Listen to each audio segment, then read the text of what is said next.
go ahead and get ready, do some little introductions, and I'm going to turn it over to Amy here shortly. But if you're just now arriving, I'm Casey Hitt. Welcome. I'm one of the co-founders of Wisdom Tree Collective and one of the instructors in our School of Spiritual Direction. And it is wonderful to be here with you this evening. And I'm so excited. Amy, this is part of Amy's training in our spiritual direction program. She chose to do her integrative project on the Black Madonna. And so this is part of it is in year 2, you get to choose, those who are in the cohort get to choose a topic or a subject matter that is tugging their heart, that they're curious about, that has to do with spiritual direction or the contemplative.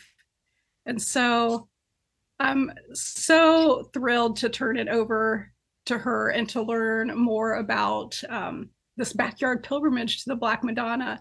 And I'll say once more, if you're just joining us, we're recording this, except at the end when we all have an opportunity to share, that part will not be included in the recording.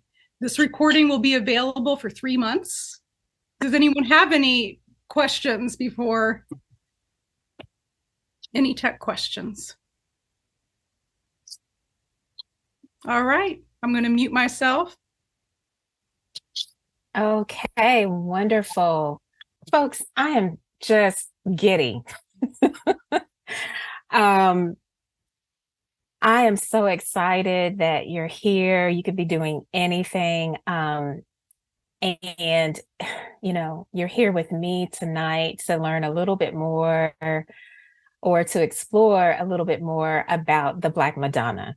And I am just so thrilled to be able to share with you a little bit of my research. And of course, as Casey has indicated, even a little bit of this surprising and really miraculous trip that I took this summer. And so can't wait to share some photos and even to entertain questions and to hear from you at the end. So as Casey has said, I've just entitled this the backyard pilgrimage to the Black Madonna, right? And we're going to get into all of the aspects of what that means. So I name here that I have an objective, right? And it's just a singular objective.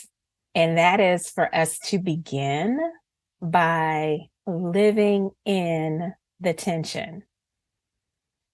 We're going to begin by living in the tension. Well, you might say, well, the tension of what?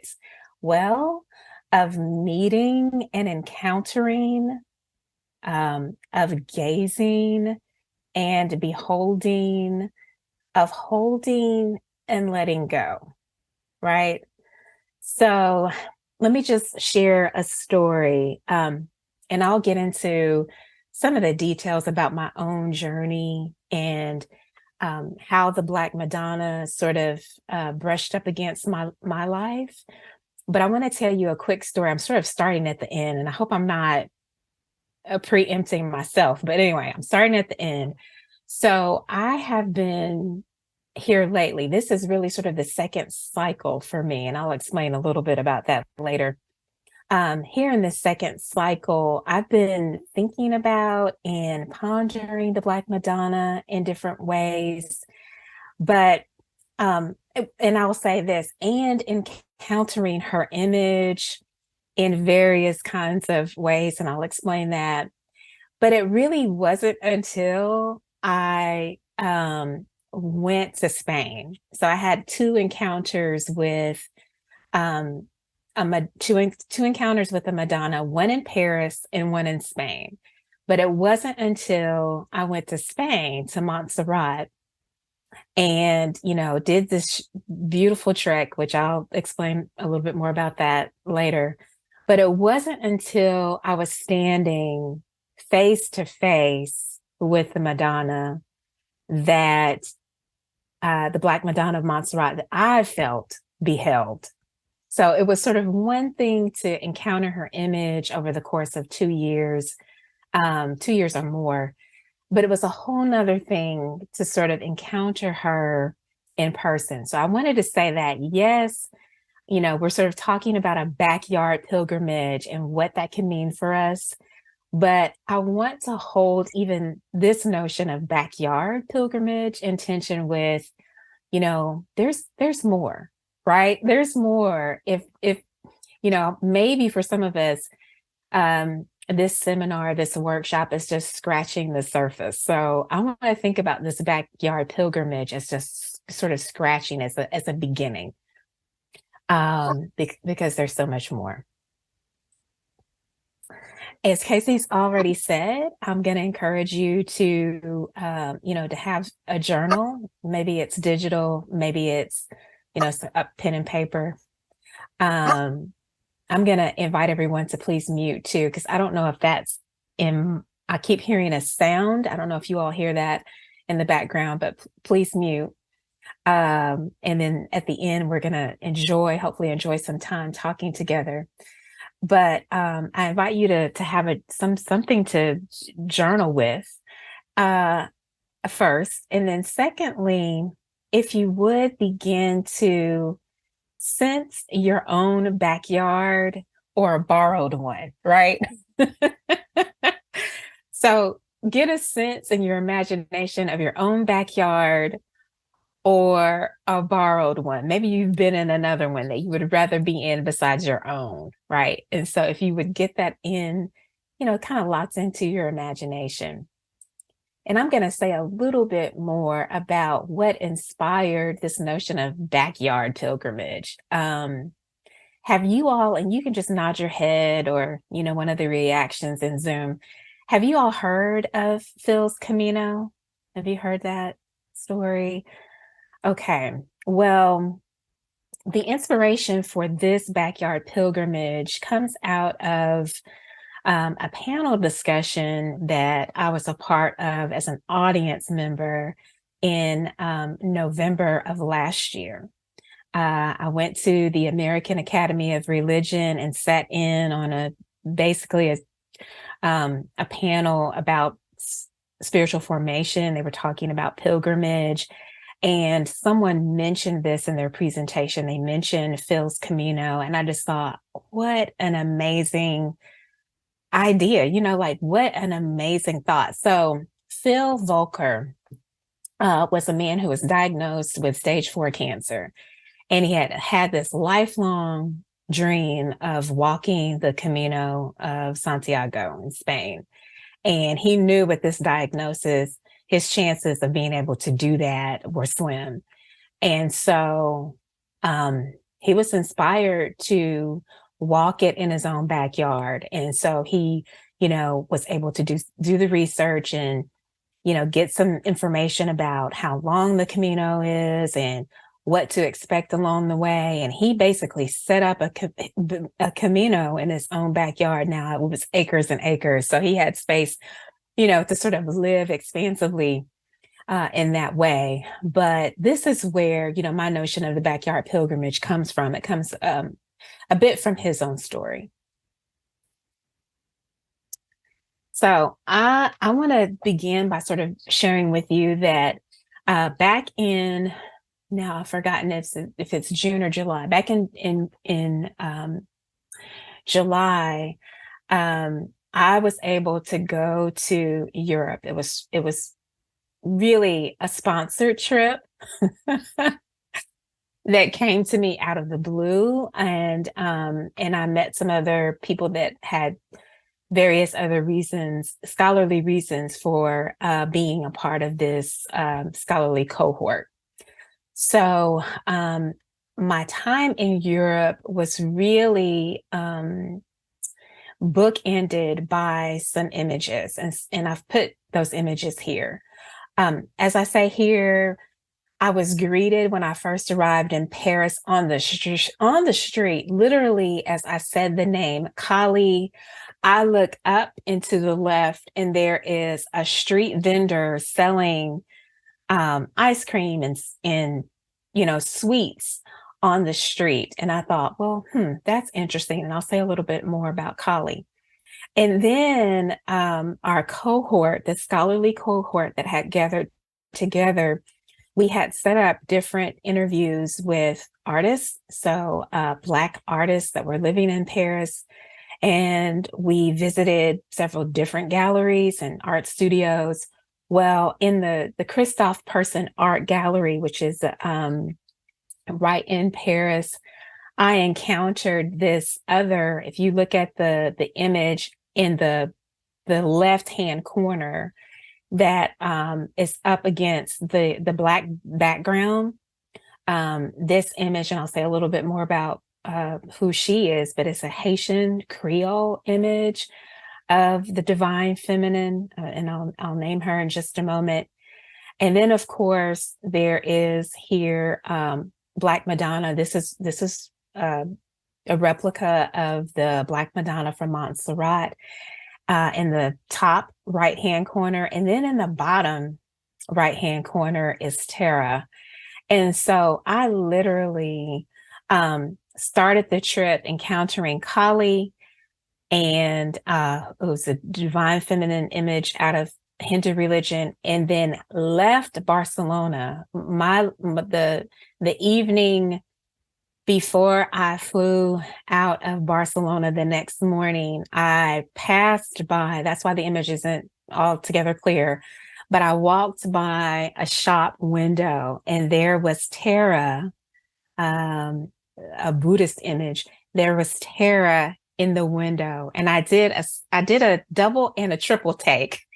And I thought, this is very interesting. My trip's been bookended by these images. And so I really felt held, really blanketed by the divine feminine for these 10 days that I was in Europe. And it just really reminded me of this notion of the underglimmer that pilgrim poet Basho notes. And I say here that I witnessed the underglimmer of the divine feminine, an experience of the deeply real that lurks everywhere beneath centuries of stereotypes and false images that prevent us from truly seeing other people, other places, and other times. He calls this the underglimmer, the experience of the deeply real that lurks everywhere beneath centuries of stereotypes and false images that prevent us from truly seeing other people, other places, and other times. Kali, Mem Kuwumba Bang, the Black Madonna, and Tara came to me on my pilgrimage as a way of uncovering a unifying thread. The divine feminine was all through the streets of Paris and Barcelona, and I dare say in our own backyards.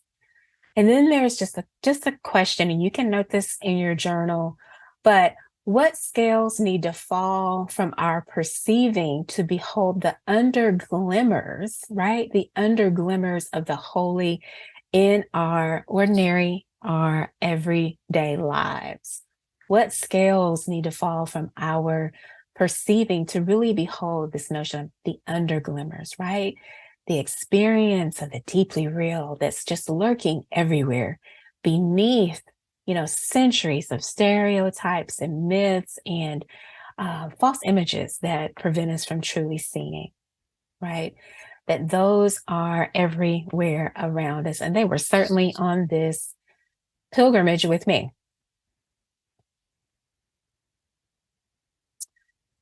I love this quote that the path around our home is also the ground of awakening. So the idea here is that a trek across Europe is not required, that much is to be gleaned from our own backyard, our kitchen table, our sidewalk, our park, our greenway, with more awareness and openness to the ways in which we pilgrim through ordinary spaces. So again, this is excuse me, a part of our attention that we sometimes miss the ordinary. We sometimes miss those under glimmers because we're so focused on where we're going, or we're so focused on seeing how we've always seen. And sometimes that seeing is really tutored, and it's really sort of an unseen. It's morphed into really seeing through the stereotypes and in the ways that we've been taught to see, instead of allowing the holy and allowing the ground around us to awaken to perhaps what we've not seen before, what we've ignored, or what we've just misinterpreted. I made up a word, and I want to call that word pilgrimitude. Okay. So I'm offering here 8 qualities, and I've sort of, these qualities come from lots of different places, but I've named these 8 qualities of pilgrimitude. So what is it that we need to take on, or what is, what do we take on when we assume the position or the posture of a pilgrim, right? And these are 8 qualities of pilgrimitude. All right, so I want to offer that it sort of begins in noticing, right? In listening to, articulating, in an intention or a call or a restlessness. It's a longing. It's a being drawn out. It's noticing what you're noticing. It's noticing afresh, maybe what's been there all the time, but it's also making the intention known, right? It's noticing in a way where you begin articulating or making the intention known, and then you begin preparing. And that preparation sometimes is doing more research. It could be that it's asking additional questions. It could be that it's, it's tending to your own noticing in a way that we haven't tended to it before. And then it's accepting our belonging in and to the journey. It's actually saying that I belong here, that my noticing has significance, my intention has significance, and I belong in and to the journey. And it's a letting go of our strangerliness. It's letting that go. And I'll say more about how, really, as I traveled, especially because I went to Barcelona alone, that I never really felt my strangerliness. And looking back on it, it feels a little negligent, right? But I never really felt like a stranger. Looking back on, I think, all kinds of things could have happened to me, but I never felt that I was out of place, or that, I somehow didn't belong on this journey. And then next is testing your mettle against the strength of the fates. And this comes out of a book I'm going to mention a little bit later. But it's this idea that, hey, I'm on this journey, I'm in it. And I know that there are going to be difficulties. There's always travel difficulties. And I can just imagine pilgrims of old having similar but different travel difficulties than we have now. But it's really sort of, staying your spirit and say, come what may, I'm going to test my mettle against the strength of the fates.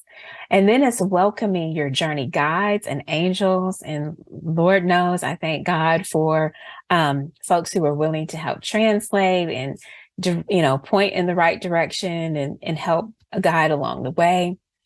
And then it's being fully present to your senses and your purpose. Being fully present to your senses. There's just so much to experience as a pilgrim. And we access that experience through our senses, and different ones of our senses are important along the journey in different ways. So it's being present to that. And then this last piece is so important, but it's the returning well. It's tending to the story. It's going back and looking at the sketches and the artifacts that you've collected, the journal entries that you've written, the pictures that you've taken. It's the collection of things that you step back from and you begin to look at those and allow them to retell the story and to deepen the story. So this is what I call 8 qualities of pilgrimitude. And we're not going to experience all of them, of course, on our backyard pilgrimage, but it certainly is a way to begin to think about pilgrimage and what it means to sort of take on that posture in the world. I wanted to talk a little bit about the origins of this project. And I mentioned this to Casey before we got started, that and also to Laura, that really, the echoes of the Black Madonna that I heard in grad school started reverberating again in 2017. Like I'm begin to wonder again and begin to think about, some of the things, some of the legends and the stories that I heard in graduate school. And then we had an opportunity with the Wisdom Tree Collective to visit the Monastery Immaculate Conception of the Sisters of Benedict in Ferdinand, Indiana, last fall.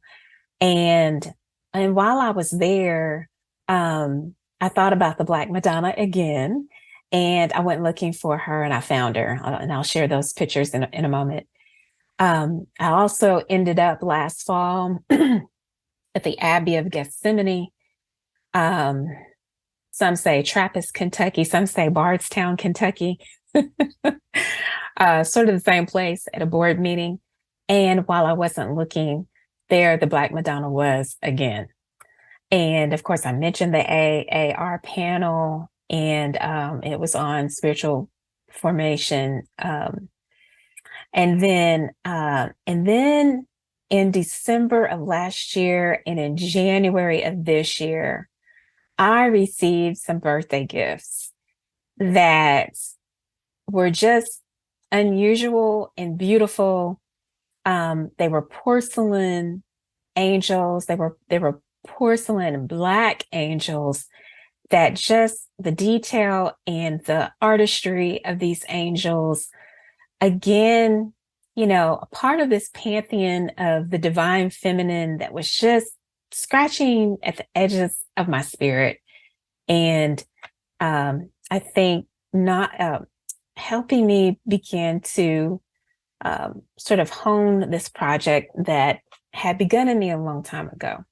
And then sometime in January, I think it was, I declared what my project would be for the Wisdom Tree Collective, and then started having conversations that there is no way I can go into the detail of those here. They were just powerful, helpful conversations, really exchanges that helped me hone in on what exactly I was interested in studying.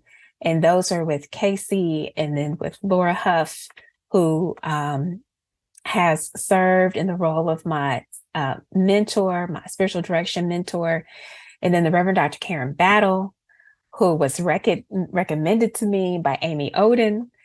And Dr. Lisa Hess was someone that I met at the AAR panel, and Amy Lyles. So all of these conversations were taking root and helping me to, say yes to some things and say no to some things. And finally, kind of wrap my mind around what I was wanting to do for this presentation. And then, of course, some particular readings: The Art of Pilgrimage, God is a Black Woman by Christina Cleveland.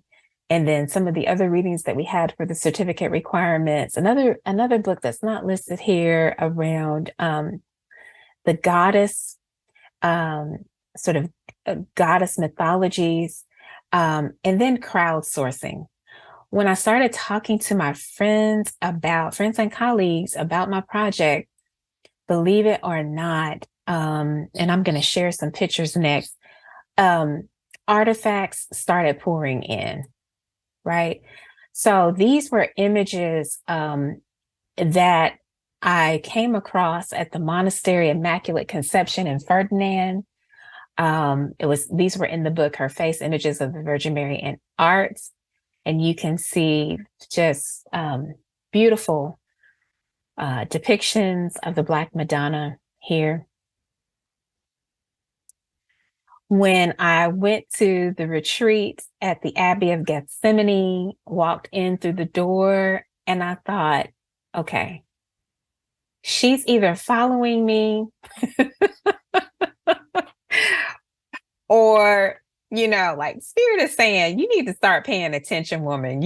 There's something going on here. But walked in, had to snap a photo.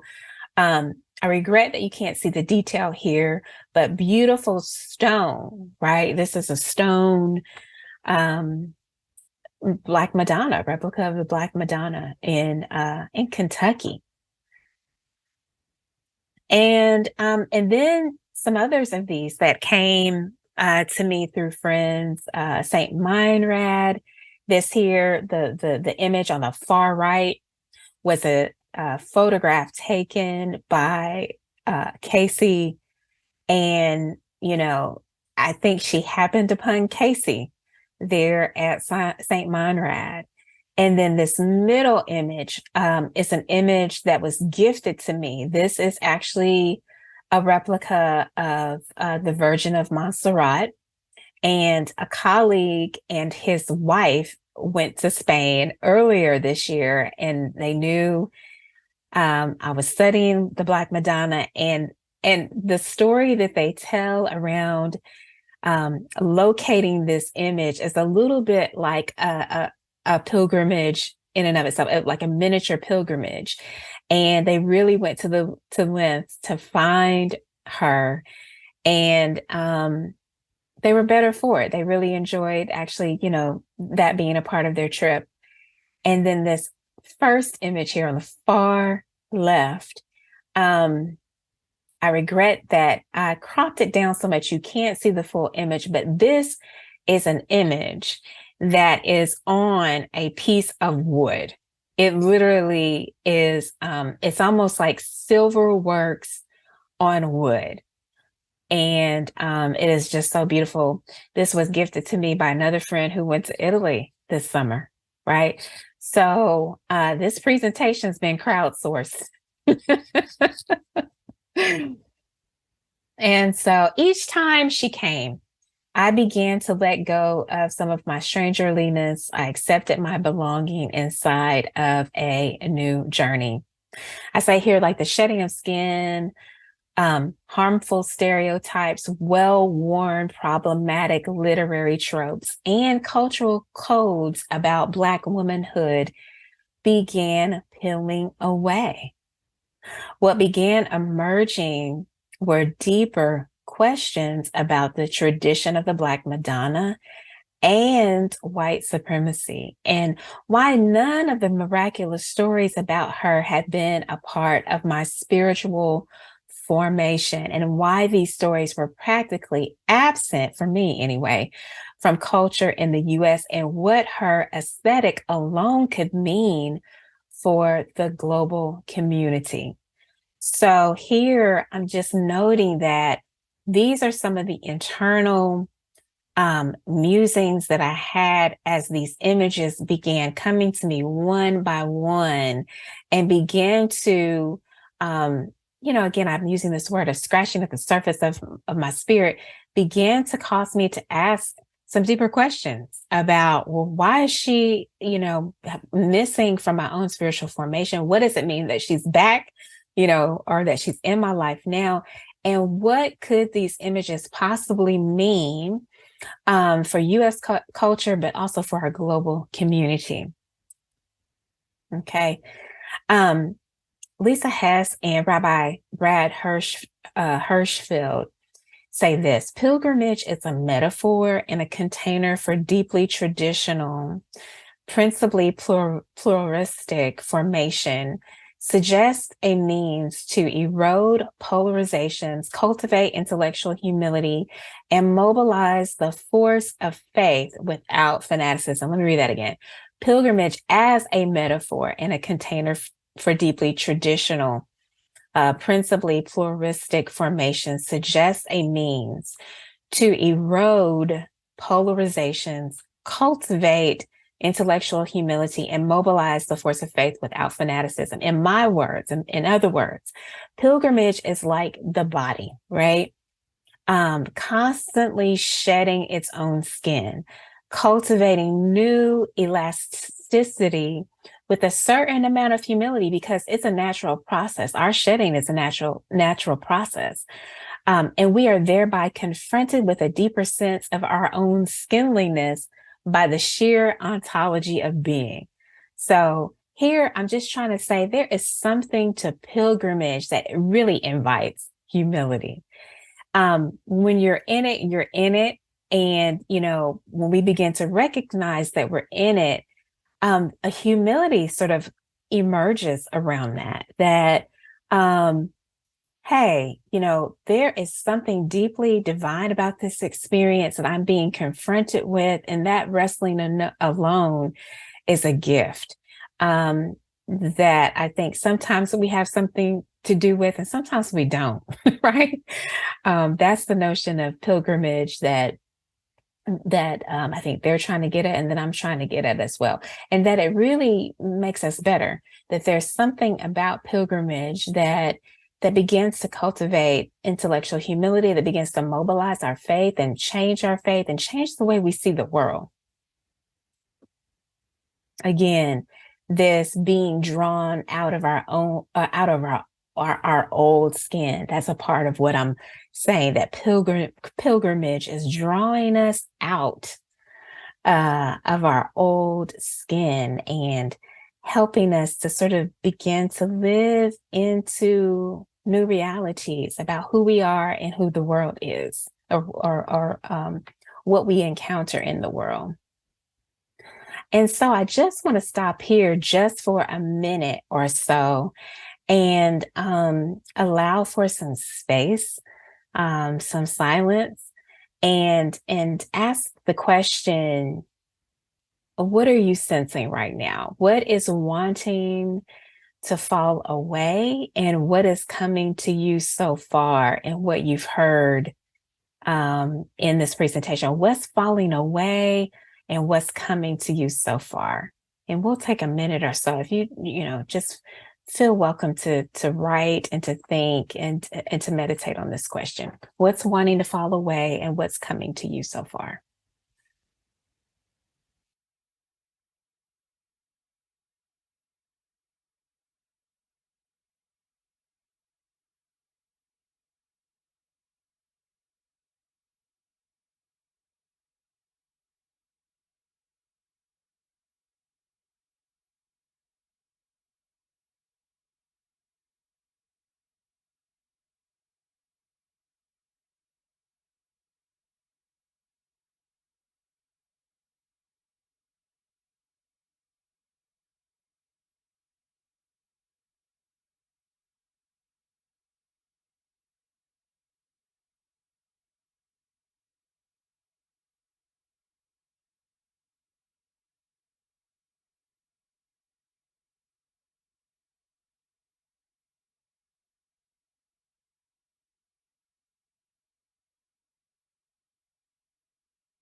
Okay.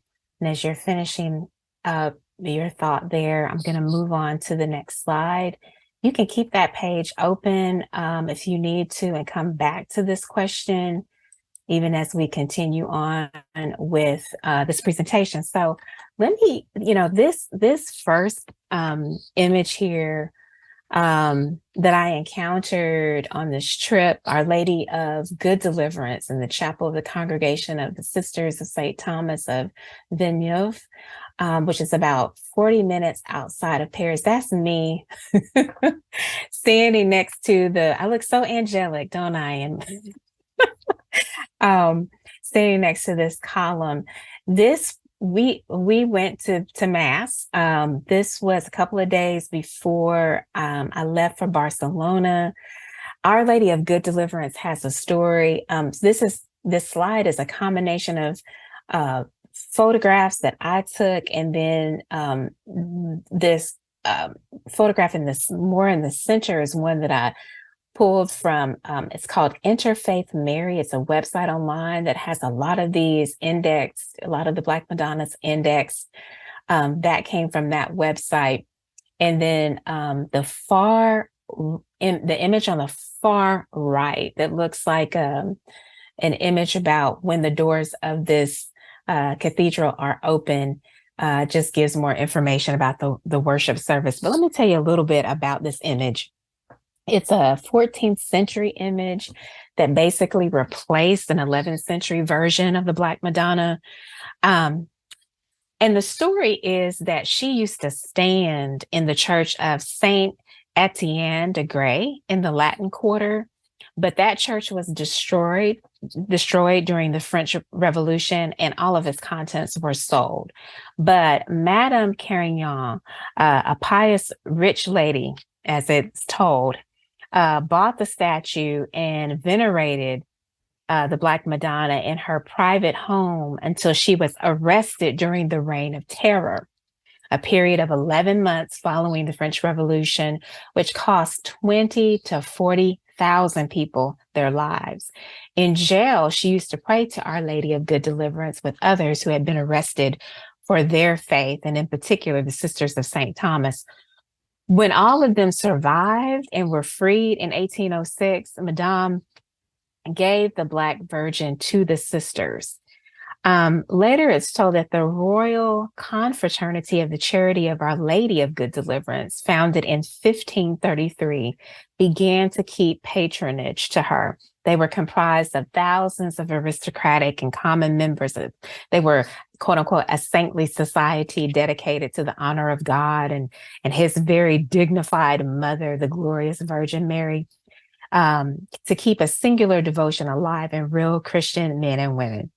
This association was founded by a priest named Jean Olivier, who was greatly pious, devoted to Our Lady with strong affection in the service of the Queen of Angels. And basically, it goes on to talk about how this group really organized processions and they ministered to prisoners, even paying their debts if they were in prison for not being able to pay them. Our Lady of Good Deliverance was invoked as a helper in all kinds of calamities and suffering, whether of a spiritual or material nature.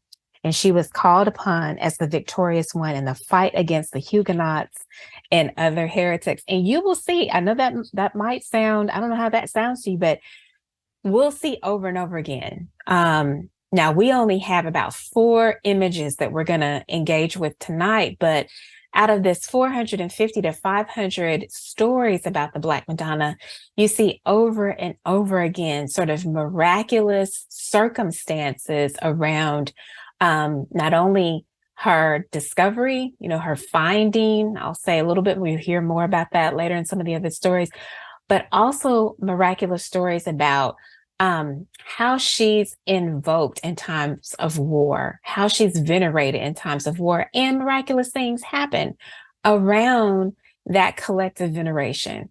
So this is just one of those stories. And this is, again, Our Lady of Good Deliverance. In her hand, you can hopefully see that she holds a fleur-de-lis and her child, Jesus. Our Lady of Częstochowa. Now, I did not go to Poland. This was not a part of my pilgrimage, but this is an image that I own. And I wanted to include it because it has some personal significance for me. And I'd love to visit this particular image, someday in Poland. But I'll include this image because for me, again, in my research, um, I hope that this metaphor is right. But in my research, I think about this image as sort of being like the Gospel of Mark. It's like the Q source, the image that all the other images are based upon, right? Because the myth behind this image, or the legend behind this image, is that it was painted by Saint Luke the evangelist, y'all. Painted by Saint Luke. Who was looking at Mary herself. And he produced it on the cedar plank, right? Taken from the table made by Jesus the Christ and used by the Holy Family. And supposedly the icon, of course, this is a duplicate that I got from Amazon.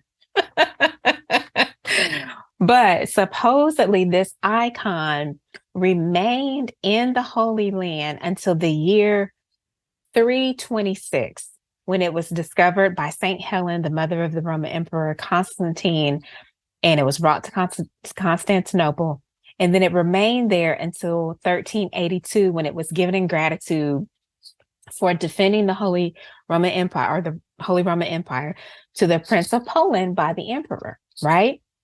And I wanted to say a little bit more about the story, because again, this is a unique story, but when you put it up against all the other stories, it sounds very familiar. So anyway, this image comes to Częstochowa in 1382, and a Polish duke transporting it from another city was traveling through the town. Suddenly his horse stopped, and he tried to urge his horses on, but they refused.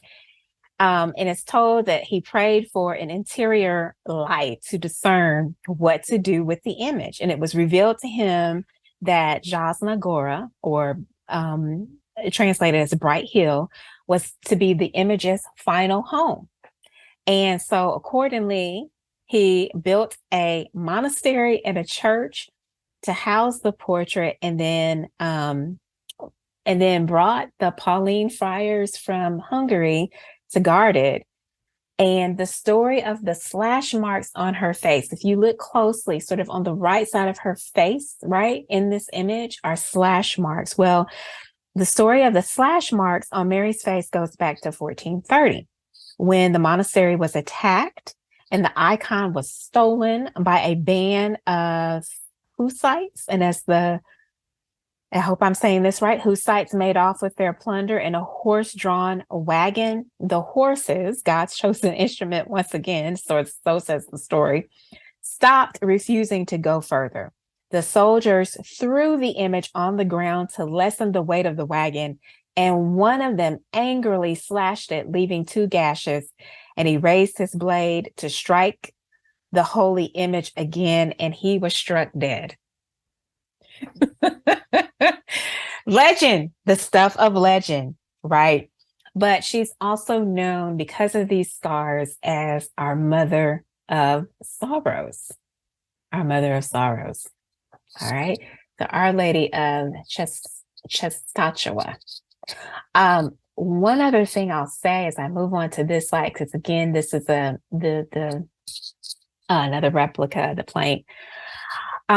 That there have been, my friends, and I'm going to use the word documented because that's how it's, sort of recorded, that there have been documented miracles at this monastery, documented. And when you think about, how are miracles documented? There's an extensive process that the Vatican gets involved in, and the story is that they get all in your business because they have to really, substantiate that nothing else could have caused or initiated or precipitated the healing, right?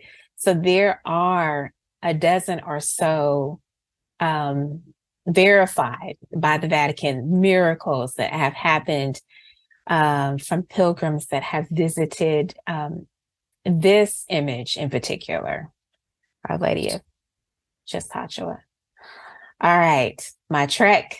I want to say a little bit, but I want to um, also give you an aerial view. Well, maybe I'll start here. So there are a couple of ways, three ways, I think, to get to the top of this beautiful mountain. And I'm going to say that this mountain in Spain doesn't look like anything else around it. It doesn't look like any of the other um, landscape in Spain. It's just so unique and so different. The way that you get to the top of this mountain is either by aerial, like cable car, or by a train. They do allow some tour buses. To get here on this day, it was the Tuesday of my trip, I had to walk. I'm not making this up. I had to walk, take a bus, take a train, take this aerial car, and then I was there. So I want to share a little bit so you can see, hopefully that works,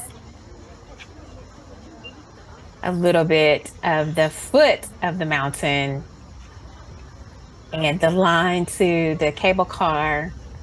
It's the Eyrie of Montserrat, funicular Eyrie de Montserrat. Okay, that's a little bit so you can see. This was a big deal to me because I am afraid of heights. But I overcame that. And once I didn't include the ride up, but I do have footage of that as well. Once I got to the top, this is an aerial view of the mountain, the monastery, and some of the other, like the museum, the basilica, and some of the other buildings that are at the top of this mountain.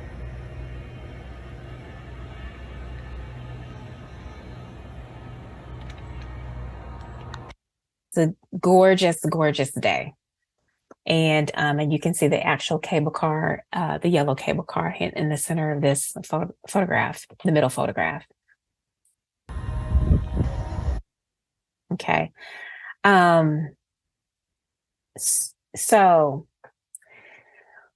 there are lots of pieces to this actual story. I've included, this is the plaza that is just outside the photograph in the sort of bottom left-hand corner,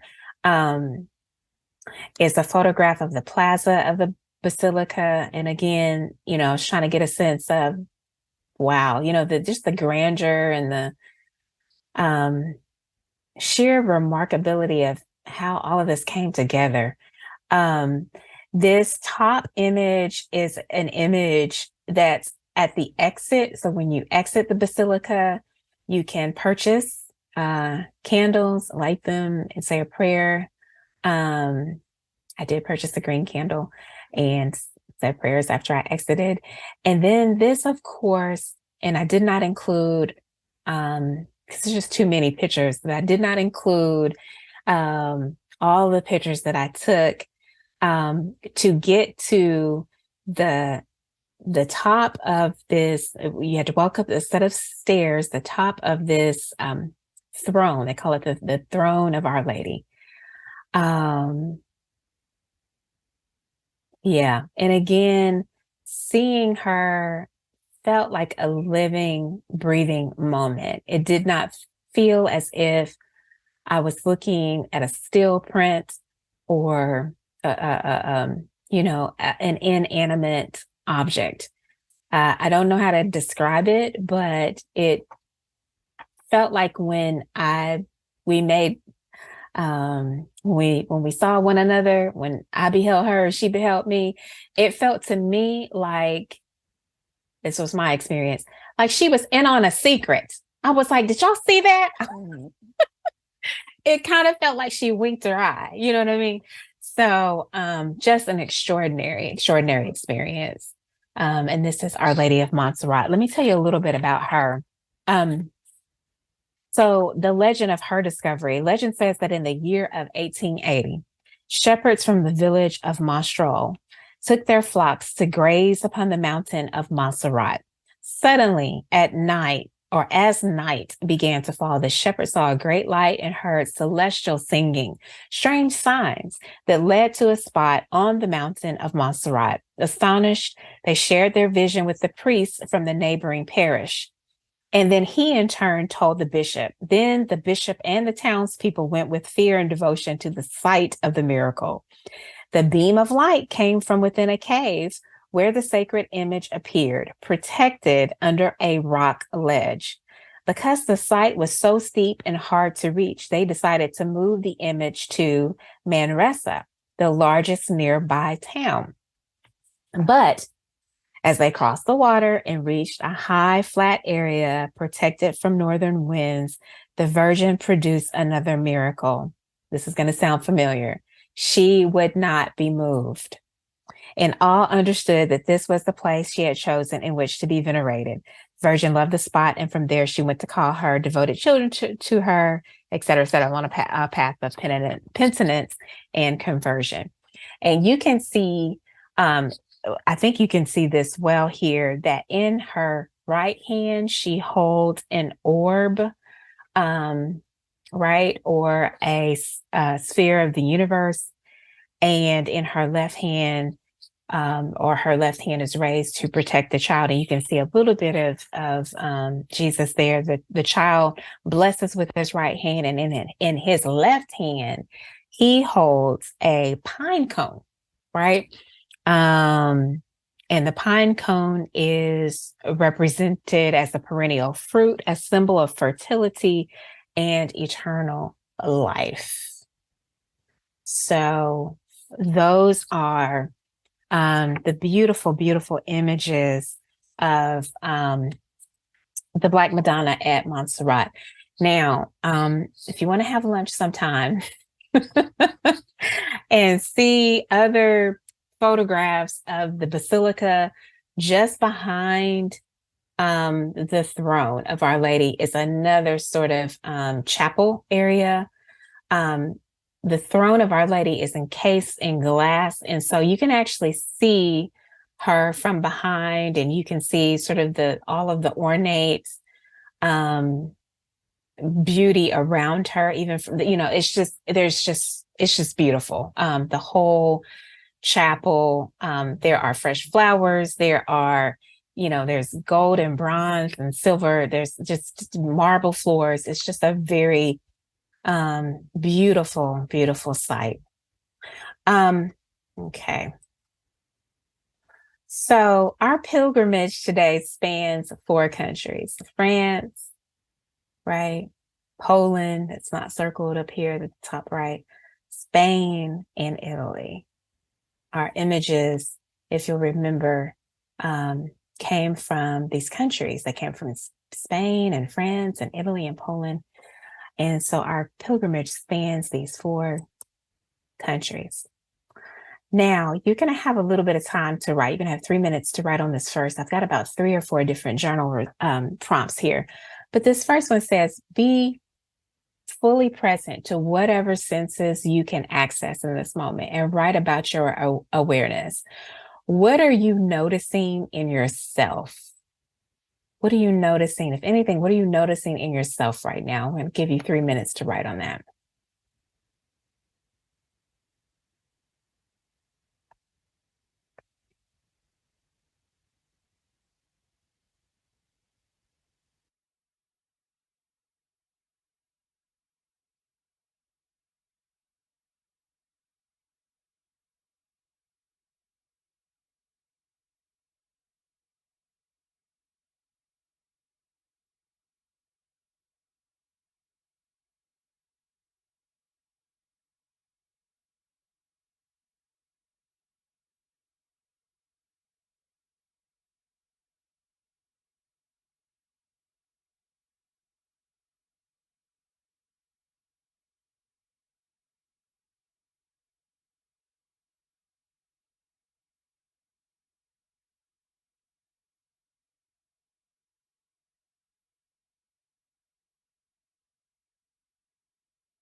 All right, so that's our first question. Your first question was, what are you noticing in yourself? Um, this next question, what is this backyard pilgrimage to the Black Madonna eroding in you? Where is humility emerging? Where is faith deepening? What is this backyard pilgrimage to the Black Madonna eroding in you? Where is humility emerging and where is faith deepening?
Okay, good. Where is faith deepening? And then this next question is really about the gaze. So when gazing upon, and this actually phrase thick darkness comes out of one of our Psalms, but when gazing upon the thick darkness of the Black Madonna, are you confronted by any ideas? And if so, what are they? Okay. When gazing upon the thick darkness of the Black Madonna, are you confronted by any ideas? And if so, what are they?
Okay.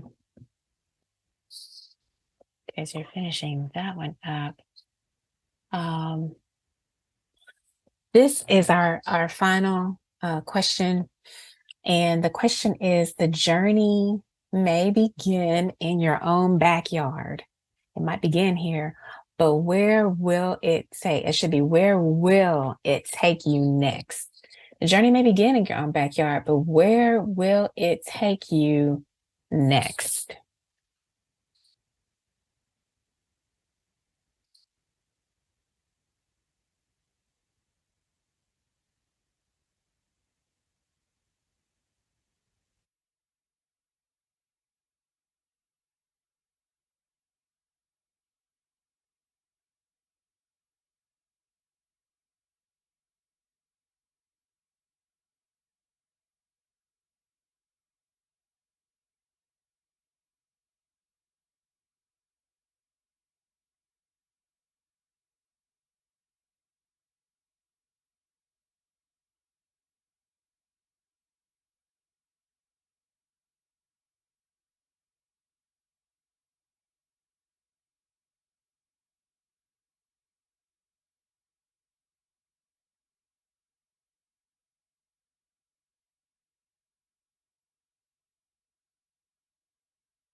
Okay, good. All right, my friends. I am going to, let's see, advance to the next slide. And this is our Q&A. So I'd like to not ask you to respond to any one question, but um, I suspect that some of you have some responses that you would like to share or questions that you would like to raise. And so we've got some time to do that. I think we've got, Casey, maybe 10, 15 minutes to do that, just in talking to each other. So let me, I'm going to stop sharing for just a moment. And that gives us time to be able to, or space to be able to look at each other. And you can also feel welcome to, if you don't want to unmute, to drop a comment or a question in the chat, and we will read it and respond to those as best we can. But please, the floor is open.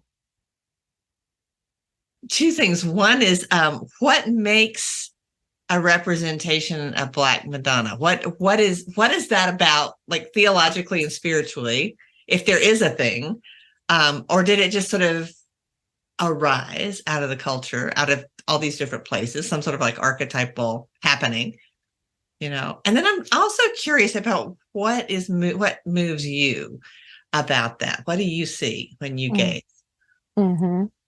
Okay, to the second question, I'm going to hold that to the very, very end, my response to it. But to the first question, I think it's a really insightful question. So, you know, part of the theology and the meaning making behind the Black Madonna is dependent upon legend, right?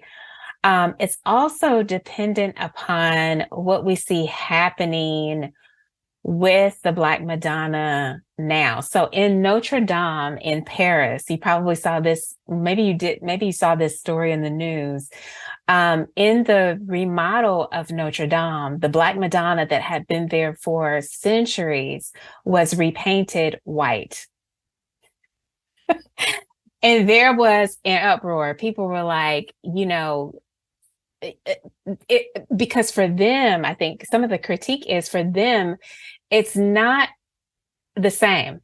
You know, now that she's been painted white, she's not the same image. She's not the same representation.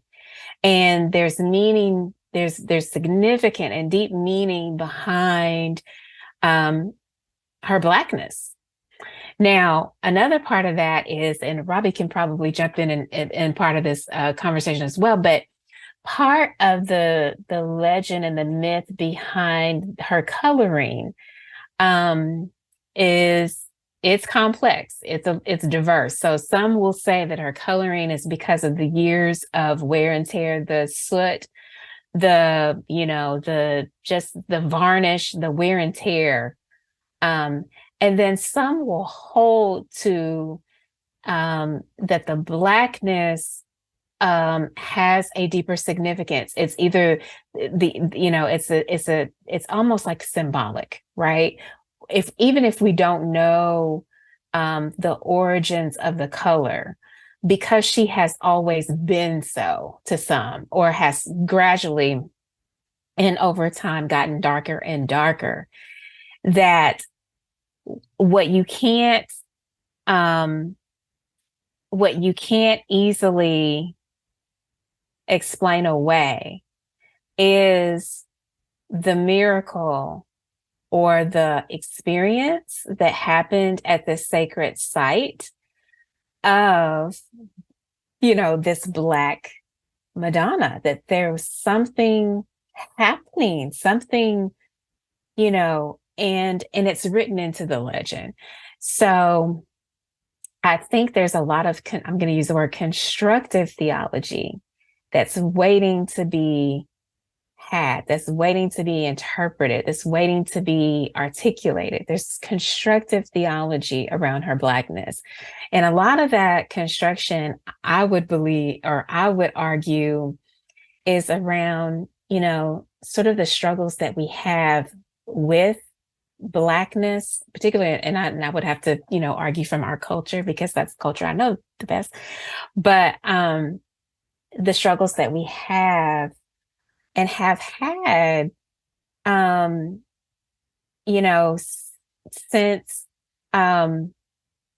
since really medieval theologies and philosophies came into being. We've had struggles with Blackness, and so there's some construction, I think, that we can do, and that really leads into what significance she has for me. I said I was going to wait, but I really decided to choose that phrase, thick darkness, because for me, there's something that is so juicy, so life-giving, so generative about her Blackness. And for me, there's opportunity that breaks open, our relationship to Blackness in the US, the way in which, we have looked at and stereotyped and mythologized Blackness and Black women in particular. So it's very hard. It's difficult for me to not see, to not see that the Black Madonna is a Black mother. It's very hard for me. Not everybody's going to bring my experience and, the way that I articulate my experience. Not everybody's going to bring that, bring the same thing to an experience of the Black Madonna, but it's very hard for me not to see her as a Black woman, or to see, some of her meaning making as associated with Black motherhood, Black womanhood. All of that's in there for me. And that says, it's redemptive, because it gives me a sense of, oh, well, if we say that there's something divine in the Black Madonna, then that's where I was trying to get at with the ethical devotion. Does that then mean our relationships with each other should change? Right. And so there's a lot in there. There's just so much to be had. But great question, Laura. Thank you. Well, thank you. I know that was a lot to throw at you, but I love that phrase, thick darkness. It's an invitation to explore in a lot of different directions. And there's a great capaciousness in her presence that feels much to me. So thank you. Yeah. And it relates some to Thurman. Thurman has this thing about nightfall. I've shared this with you, but, this thing about the sentence about how comfortable he felt in the night. So for me, there is a comfortableness in her darkness. It doesn't evoke fear, it doesn't evoke a lot of the ways in which we negatively stereotype Blackness. None of that. It invokes a safety and a sense of the mystery of being held, and the sense of being held in mystery, I think, is a part of it too. Thank you so much. I'm just so captured by this underglimmer. And what it calls to mind for me is the liminal space that Celtic spirituality talks about. But the underglimmer, you talked about these layers that you have to get through. So I just wonder, do the places that you visited where you encountered the Black Madonna, did it feel like a thin place, or that the journey somehow peeled back the layers so that you could experience her? Or maybe it's a both and? Yeah, it was a both and. I think in Paris, that I was, I don't want to say it was ordinary. I wept in Paris when I didn't weep in Spain. But in Spain, Kara, I think it was the trek, it was the journey that, and the aesthetic of the mountain that made me feel like this is not, I have entered into a thin space. This is some other, I don't know what this is, but this ain't regular. I've entered into a thin space. And yeah, I just have such deep gratitude that but again, it was the whole of the experience. It was beholding a mountain that looked like it was hand carved by the divine. It was just all of it. Yeah. But I love your question about, the or the way that you articulated the peeling back of layers. And, a lot of this trip did feel like that because, again, it's one thing, it's multiple layers of experience. The study and the research has been a layer. The iconography that is now in my house and the way that I, sort of use that in devotional time, that's a layer. being in conversation with you all and being in conversation with friends all along the way, that has been a layer. So it's just been very interesting. That's why I was really comfortable with the idea of backyard, because you begin somewhere, and it's usually like we begin in the ordinary. We begin at the table, we begin at a retreat, at a board meeting that has nothing, it didn't have anything to do with, but we begin somewhere, but it's just the beginning. So the one thing that came to me, and you sort of alluded to it, is like, what does this bring up for you? Looking at the Madonnas, it brings up for me, my grandmother and those women from that era, the stereotype of what, the Black woman looked like, the mammy. And now that's what was just eroded to now, looking at them as Black Madonnas who held us as children, in the South, during those, very, difficult times, and really reassuring us that, we're going to be okay, and carrying us, in particular, my grandmother and my aunt, who carried me, and I carry them today everywhere I go when I feel like I can't make it, and I look to them for the strength, and my strength in the Lord as well. But it's because they emulate for me what Jesus is, not what the Jesus in the church look like, but that Jesus that's constantly there with them during difficult times. They carrying their children. So thank you. how absolutely wonderful. I love what you said about, just that image, it's one of those negative stereotypes, it's really a stereotype that ridicules the notion of motherhood, Black motherhood, the mammy. It's just been used in such horrible ways. But I love that you said that just kind of fell. I thought about the scales falling from your eyes, or that image just falling to the ground. So thank you for sharing that. That is so beautiful. Folks, I just want to thank you for joining me, and, hopefully the conversation will continue.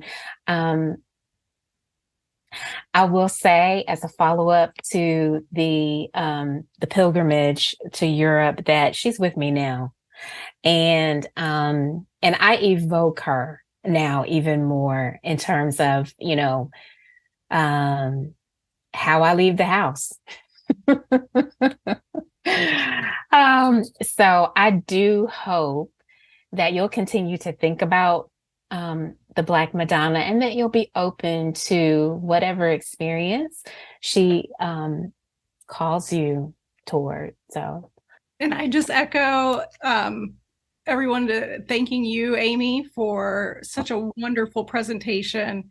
And I can't help but think when you said, talked about all the conversations that you had with folks, especially with women, that helped this take root in you, of what an image that is, a spiritual direction of being midwives to the soul. And so, this concept of pilgrimage and of even the Black Madonna herself being almost like a spiritual director to you. And so again, thank you. If you're interested in learning more about our training program, you're welcome to visit our website at wisdomtreecollective.com. But again, thanks so much for your insights and your presence here tonight.